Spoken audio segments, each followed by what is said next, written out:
because I'd had an experience in relation to you years before where I had made a firm decision that I would never in my life listen to anything this man has to say.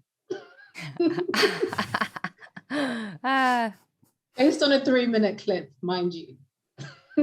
Do you remember what it was that I said that was so profoundly irritating? I mean, there's do, many. Jordan. Can you tell me what that was?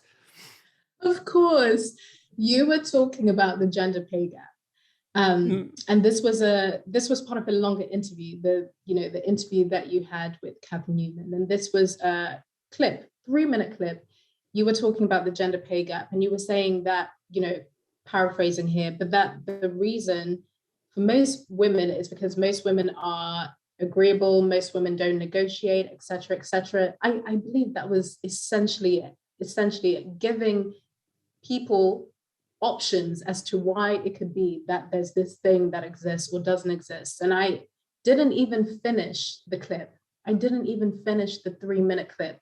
But based on the things that another out of context clip that I had seen before, and the way that I'd heard your name being spoken of before in the context of the trans conversation that was happening around that time, 2018.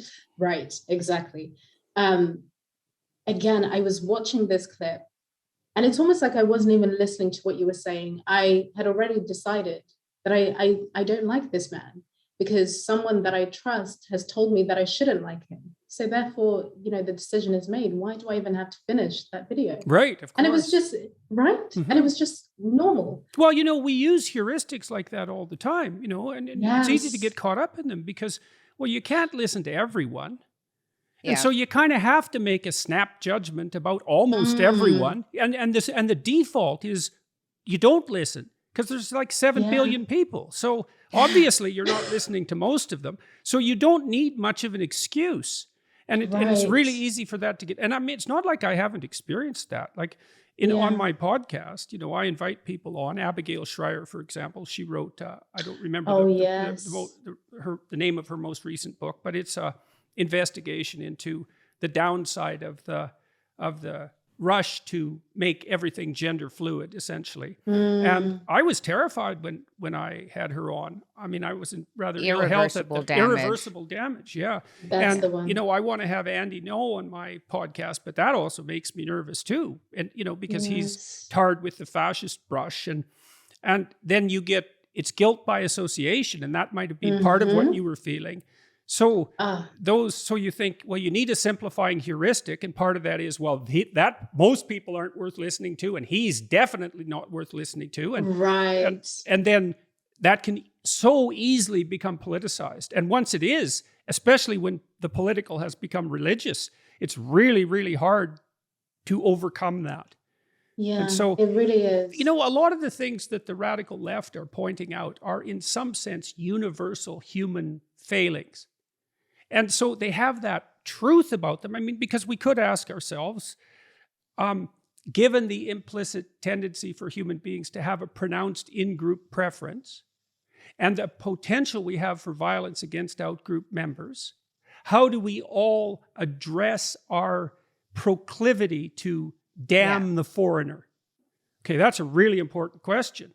I feel like I've got a good answer. Okay, let me add the one end to that. And then the next thing is, well, we all have these proclivities. How are they exacerbated by power and privilege?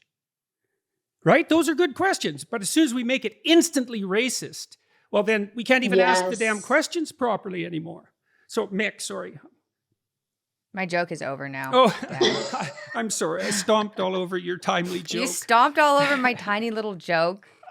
I was thinking about that question earlier, though. If everyone has these tendencies, which they certainly do, I've noticed that if I have a guest on my podcast, and I think my audience is fairly open-minded, but then I'll have a guest on that, and they'll hate them. And they'll be like, well, you can't just, even if you don't agree with them, maybe they are wrong, but like, you can't just cancel people because they don't agree with you because you're doing exactly the same thing that the people you're complaining about. Well, and also maybe your stupid opinions aren't right. They're probably not right. And like, are you so sure your life is going so much the way you want it to go, and you're such a bloody paragon of virtue, and the light is shining out every orifice, that everything you think and say is correct, and everyone who disabuses you of your notions is evil. You're really so sure of that, are you? So, you know, you wander around and you think, God, maybe I should listen to this person because I'm such an ignorant bastard and I'm so full of malevolence, and maybe they'll drop one thing on me that won't make me like miserable and doomed to hell and to drag everyone else there too. That's, yeah, well. You know, I felt something similar when I finally leaned into listening to you properly, because what was interesting, even after that moment in 2018, watching that 3-minute clip, deciding this man is evil, I want nothing to do with him ever again. And of course, I didn't think I would ever have anything to do with him. Yeah, look what happened. Ha Infiltrated. Me, yeah. Right? People in my, especially people that were not really connected to the digital world, a lot of older men in my life, for example, and women in my life would always tell me to read your book. It's honestly, people would always say to me, Africa, you will really love this book. I would have friends of mine send me lectures. I think you're really going to like this. And I would just completely ignore it. And in my mind, I'd be thinking, what am I going to find? What am I supposed to like? Because again, I have this idea of you built up in my head. So I'm finding it very confusing that people that know me very well are telling me that there's something that I'm going to like, right? Yeah, what the hell? Very confusing. But again, for years, what the hell? For years, I ignored it. So when I started watching your lectures late 2019 and last summer as well, in the beginning, I could notice myself listening to you and waiting for a moment where I could say, aha, see?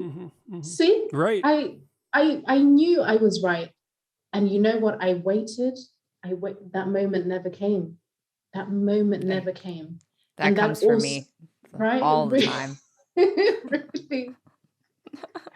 And that again, so it's like there wasn't one moment of being awake and then it's done. So many little, tiny, seemingly insignificant moments where I'm just sitting here by my sofa, just watching and listening, observing myself, waiting, you know, for that confirmation that I'm right. Mm-hmm. And then it never coming. And then I have to deal with that. And then so again, my curiosity, I finally allowed myself to be curious again. And now, Jordan, I can say you have been one of the most influential people to me for so many reasons I couldn't even mention right now.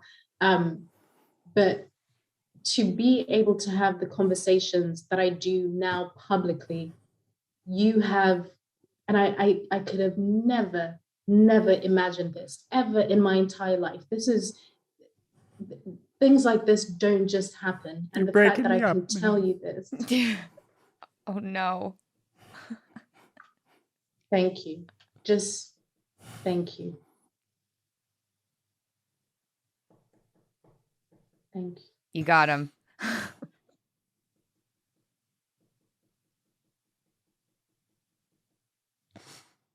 It's a pleasure. It's a rough pleasure, but I know. You know, you knew what happened to me with Marvel Comics?